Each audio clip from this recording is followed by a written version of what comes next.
আমি কি করে বেরোই সারা জীবনে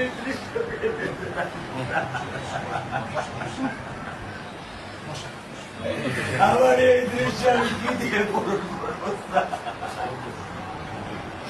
আমার মেয়ে শুক্রবারে নামাজে মসজিদে নামাজ পড়ে, আমি নামাজ বাসায় পড়ি স্যার, কারণ ও আমার সাথে নামাজ পড়তে পছন্দ করে।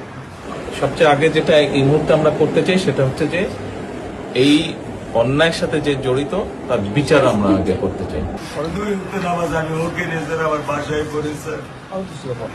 আল্লাহ আমি জানি না আল্লাহ তাআলা আমার কোন পরীক্ষা করেছে, এই দুঃখ এই কষ্ট মৃত্যু ছাড়া আমার আর কোনো শেষ নেই স্যার, আর কোনো শেষ নেই। আপনার দায়িত্ব মাননীয় প্রধানমন্ত্রী নেবে, আপনাদের শক্ত হতে হবে না, আপনার তো বড় মেয়েটা রয়ে গেছে, এখন তো ওর জন্য আপনাদেরকে শক্ত থাকতে হবে।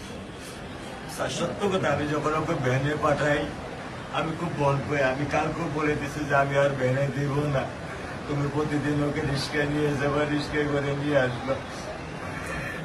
আমি ক্লান্ত স্যার, 10 বছর বয়স থেকে স্যার অবহেলা পেতে পেতে পেতে পেতে স্যার আমি আর নিতে পারতেছি না স্যার। আল্লাহ আমার ভাগ্য দিচ্ছে, আমি কি করছি ঘরের ব্যবস্থা বলেছেন, মেয়ে লেখাপড়া হবে, ধৈর্য ধরো, ইনশাল্লাহ বিচার হবে খুব সংক্ষিপ্ত সময়। কারণ এর থেকে বেশি বলতে পারবো না, কারণ আদালতের বিষয় তো। আমরা চার্জশিট দেবো ইনশাল্লাহ এই 24 ঘন্টার মধ্যে। আমি সত্য কথা বলি, আমার 55 বছর বয়সে আমি এত দ্রুত, এত সুন্দর, এত সুচারুভাবে আমি কখনো দেখিনি। এটা আমি বুঝতে পারছি, এটা আমি বুঝতে পারছি স্যার। প্রধানমন্ত্রী চলে আসছে, এটা আমার সৌভাগ্য। আমি সত্যিকার ভাবে স্যার আমি বলি, আমি এটা স্যার প্রত্যাশা করিনি যে আপনার মতো মানুষ আমার এই 10,000 টাকার একটা ফ্ল্যাটে স্যার আপনি পা রাখবেন, কিন্তু এই বিশ্বাস ছিল যে আপনি 8-10 জন না, যে মানুষ ট্রাফিক সিগন্যালে দাঁড়িয়ে থাকে, নিয়ম মেনে চলে, সে মানুষকে বুঝতে স্যার আমার এইটুকু বয়সে স্যার যথেষ্ট স্যার।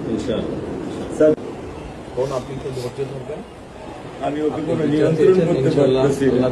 আপনার সন্তানের এই অবস্থার জন্য যে দায়ী তার বিচার ইনশাল্লাহ হবে, সেটা শীঘ্রই হবে। আর মালিক যে আল্লাহ তাআলা মালিক, ওনার কাছে ওনার কাছে সাহায্য চান, আল্লাহ রহম করলেন সব কিছু দিতে। মানুষ হিসাবে আমাদের যেটা করার আমরা স্যার মিরপুর 10 নম্বর আইডিয়াল ক্লাস 9-এ পড়েছে। টোটাল ওগুলা দিয়ে চিন্তা করবেন না, ওগুলা ইনশাল্লাহ আপনি যখন যেহেতু বলেছেন, আপনি আপনার কষ্টের কথা বলেছেন, সেই ব্যাপারে আমরা যেটা আমাদের পক্ষে সম্ভব আপনি কিছু বলবেন? না, আমার স্বামী যেটাই বলছে এটা আমার চাওয়া। স্যার আপনি আমার একটু মেহরবানি করে আমাদের খেয়াল রাখবেন, মেহরবানি করে দেন। আমরা প্রথমে সবচেয়ে আগে যেটা এই মুহূর্তে আমরা করতে চাই সেটা হচ্ছে যে এই অন্যায়ের সাথে যে জড়িত তার বিচার আমরা আগে করতে চাই, তার বিচারের ব্যবস্থা আমরা আগে করতে চাই, এইটা আমরা আগে প্রথমে করতে চাই। আপনাদেরকে শক্ত থাকতে হবে, ধৈর্য ধরতে হবে, ওর দিকে তাকে শক্ত থাকতে হবে। এক সন্তান আল্লাহ নিয়ে গেছে, আরেক সন্তান আপনার কাছে আছে, ওর কথা মনে করে আপনাদের শক্ত থাকতে হবে, ওই দিকে তাকে। ঠিক আছে?